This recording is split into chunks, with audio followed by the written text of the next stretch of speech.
পোলা এক মায়ের খুব ভালোবাসে, দুনিয়ায় আর কিছু চায় না মায়া ছাড়া। আচ্ছা। কিন্তু মায়া পোলাটারে পছন্দ করে না। ওহো।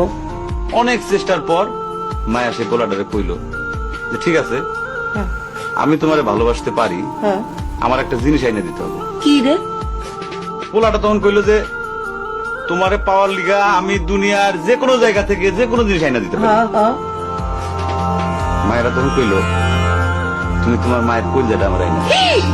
কি শুনোই না, কি গল্প শোনালি দিদু? পোলা তখন দৌড়াইতে দৌড়াইতে তার মায়ের কাছে গেল।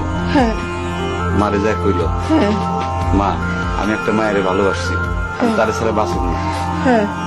কিন্তু ওই মায়া আমার একটা জিনিস নিয়ে যাইতে কইছে, সেটা হলো তোমার কলিজা। তুমি যদি তোমার কলিজাটা আমার দাও, ওই মায়াটা কলিজাটা পাইলে আমার ভালো লাগে। মা তখন কইল তুই আমার একমাত্র বুকের ধন, তোর সুখের জন্য আমি সবকিছু করতে পারবো।